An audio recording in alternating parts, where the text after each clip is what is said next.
look, when it goes down, I can lower one, raise the other, and that's what I did. I lowered the 40 and I'm on my NSET. I know the NSET isn't as effective as the dipole, but it's doing the trick. Especially if we have to jump to 75, and I'm working so much right now, dude, that I'm getting in here late at night, so I'm going to be on 75 anyway. Yeah, I got you. Yeah, that makes sense about that wire run right over that coax. That could very well be it. Or the length of the coax is resonating. You know what I mean? So, yeah.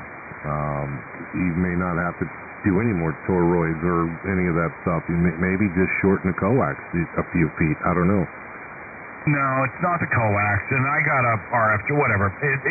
What I'm saying is the dog bone for the negative end of the dipole, the 40-meter dipole, is probably 3 feet above the roof, which the coax is right there. That LMR 400 is right there, directly below it, probably 3 feet, but through the roof.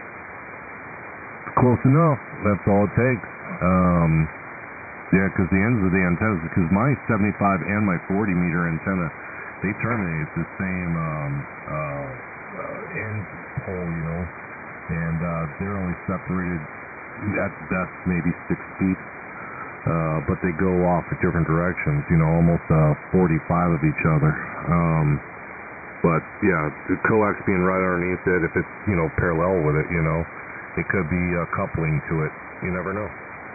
Yeah, it's that, or, you know, like I had the negative end of that foster can dipole off of the post where the transformer was for the 49-to-1, but then that positive leg went out, you know, at a 45-degree angle away from that, and I had no problems with that. So it's proximity. I've already figured it out. I get it. I can't run both at the same time. I get RF. You know, I try to use the 40-meter dipole with the end set up. It doesn't work. I get RF. So it's not my processing gear. It's not my audio gear. It's RF coming back in the other piece of coax into the shack. Yep, 100%. You guys are doing good here. Hey, appreciate that there, Don. I'll be right back. I gotta say, Lee. How's it going? Yeah, doing well, man. Getting some rain over here. We got a cold front coming through. We got beautiful weather, about 80 degrees right now, and the sun went down. Whiskey Delta 9, India Sierra Queen, stroke 859. Yeah, roger that, Don. Yeah, we had some good weather the last couple of weeks, but I don't know. We got that one last push of cold, and it's probably a good thing you're still down there because you see the Midwest got tore up with that snow and ice all week. Yeah, well, I'm going to get used to it. I told the wife the parade's over. The fun's done. No more laughing in the sun. Friday, we're heading back to Wisconsin. Yeah, it should be all nice and melted by the time you get back. I doubt that. I'm sure we'll have one good blast in March. All right, man. Yeah, my brother said it was, because he's right up, I know you're way up in Wisconsin, but my brother's right at the border, Wisconsin, Illinois, and he said it was, they didn't get much all winter, but this last storm went through there, it dumped a lot of ice and snow. Yeah, that's, according to our guy back in, we got a place in central Wisconsin and one in western Wisconsin, 2 different places, about 150 miles apart thereabouts, and one got a lot of ice and some snow, the other one hasn't gotten much snow, a little bit, but really not much. Yeah, I guess the closer you get to the lake is where it was all happening, you know, and I got a friend of mine that he's a civilian contractor, and he's up at Fort Drum, New York. That's up by Watertown, and he said they got hammered by snow. It's like, and it was those 2 storms back to back that got all that massive snow. But you know, they say Watertown, New York, is the capital of the snow capital of the lower 48, and I don't know. It's I might agree with them on that. Is that near Buffalo? Yeah, it's up there in upstate New York. Oh yeah, boy, I tell you, that's nasty, nasty, nasty. Yeah, well, that's the way it is. So we're going to be putting on our parkas instead of wearing a G-string. We'll be down to a big parka. Yeah, right. Haven't had much closed on since December when we got down here. Really nothing. I can imagine it's been hot. Yeah, that's what you get when you're living down there in that tropical paradise on that island on top of the mountain. I think one day I might have put on a little sweater. One morning it was real cold and nasty because it rains down here a lot. When we first got here, that's the rainy season from like October till the 1st of February. But we built 2 places down here since we've been here. One we're living in now. We moved, so we're living in this one, and we just are finishing up our guard shack for our duty of our guard. It stands guard here all the time. Man, roger that. Yeah, it's oh boy, I don't know. It's got to be a nice life, but man, your signal is you're hitting 20 over. And a really strong signal. So I guess the rain is helping, and plus I'm sure you're running that amplifier. Well, today, I had to take the generator down wheels, so we wheeled it down because we got no power here, right? So we had to wheel it down for the construction guys. They needed to, run their skill saws, that kind of junk. So I brought my battery, I unhooked my battery here and brought it down there with the charger, put it in the back of my motorcycle cart, the truck thing, and charged it for the better part of today. So it should be about as good as it's going to get. I should be putting out about 400 watts here. And this is about the best I can do with my battery power. Well, it's definitely working for you, man, because you're hitting right at 20 over on me. So it's 100% working. So yeah, I think you got a good charge on it this time. Well, you're a good 30. And the other night I sent a video clip to Hank. I can't remember who was in there, but they wanted to hear what their station sounded like. They said, no way am I 20 over. I said, hell, 20? You're almost 30. And I hope Hank got it to him. Yeah, I know you sent another one to Hank me in there as well, and I was like, wow, that's pretty good. So, yeah, I appreciate that. Well, I mean, it is what it is. You guys seen it. And I'm showing my whole station, the battery, the amplifier, the tuner, and the coax switch. That's pretty much all I got here. Yeah, and it's, I guess primitive compared to your other station, so you got it working down there, that's for sure. Yeah, I just posted a picture on Facebook of my, I got another place that's got, I grew up there, so I've had antennas up forever, lots of them. Lots of different towers and stuff, and different monobanders with top pitch rotators, and all kinds of good stuff up there. I posted one the other day with a KLM 4-element 40-meter monobander at 165 feet. Oh wow, there you go. That's a DX machine right there. Yeah, that thing really works good. It's a KLM, a linear loaded, old KLM, back before they sold the M Square, KLM, linear loaded 42-foot boom on it. Wow, yeah, and then being up 160 feet, yeah, that's amazing. You're right in that, the full wavelength, so there you go, man, that's outstanding.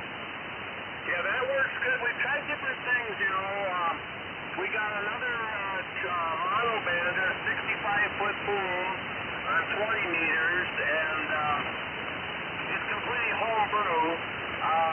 To work on it, you can pull a pin on this kind of Saber industrial rotor on it. You can pull a pin and flip the boom vertically. Stick the pin in there, work on it, climb down the tower, work on the 3 elements, set it back in the cradle horizontally, switch the pin, flip it the other way, work on the other 3. You never have to take it down. It's pretty ingenious, yeah, that's cool.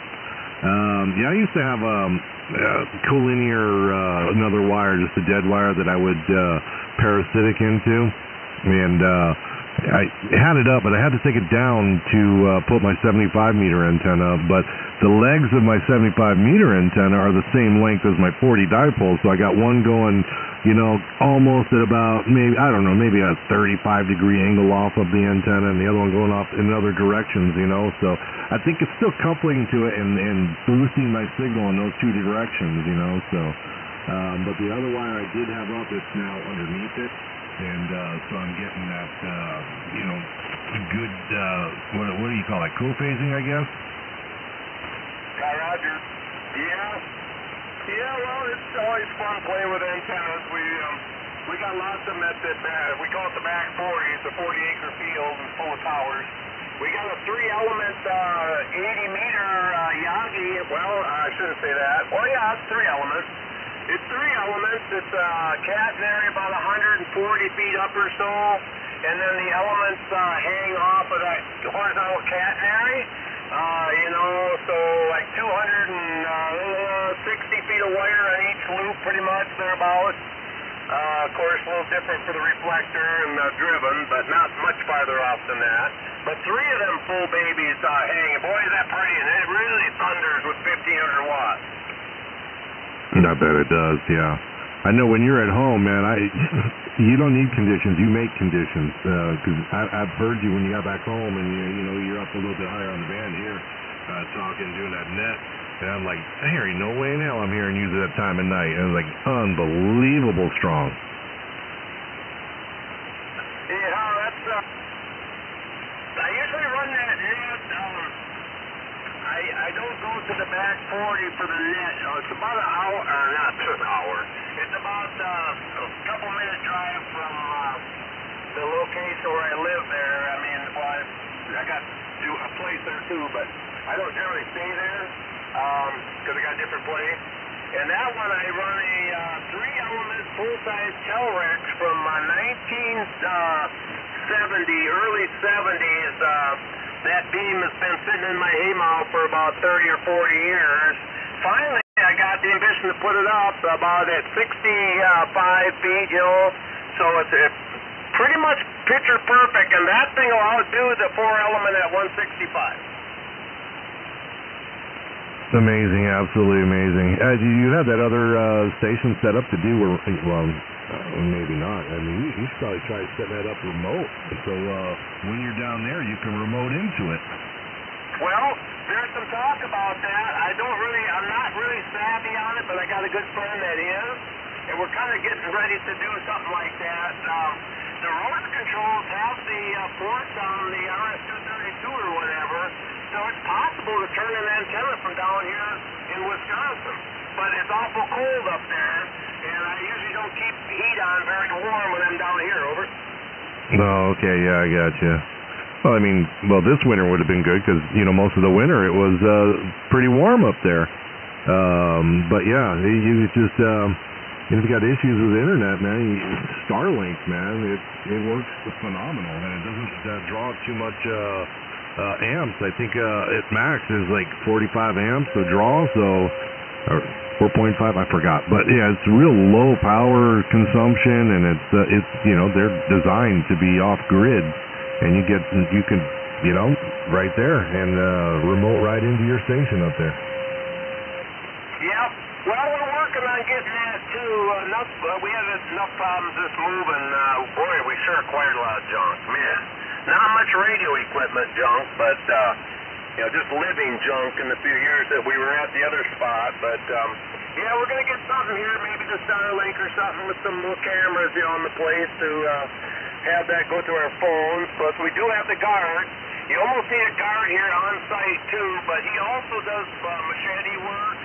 And weed whipper, machete and chindagua and all that crap, fixing the fence and all that. And he said he'd cuff somebody if they come. He said he'd tackle them and cuff them and hold them until the cops come if they trespass. Or cut them with a machete and make them disappear in the jungle. Yeah, you could give that guy a 12-pack of Salavita or something. Pretty much, they work pretty cheap down here, but yeah, it still adds up, but yeah, we're having a good time. We only got a few more days left of paradise here and then back to reality, but I'm going to go to Fort Myers, Florida. About a week after I get home, I'm heading to Florida, so I don't think it'll be warm enough for me, so I'm going to head to Florida for a couple weeks. I got a bunch of antenna projects down there to do, and then I'll be back in Wisconsin. Yeah, I got you. Yeah, that's not too far from me, so, because I'm right over here. I don't know, about maybe 60 miles north of Fort Myers. But don't build too powerful of an antenna, man. I don't want competition on this coast of Florida. Well, James, if you're only 60 miles away, we'll have to hook up there. I'm supposed to meet another guy in Naples. I've never met him before, but he wants to meet me bad. He wants a tower. I don't know, he wanted like a 100-foot tower. Says he's got a bunch of land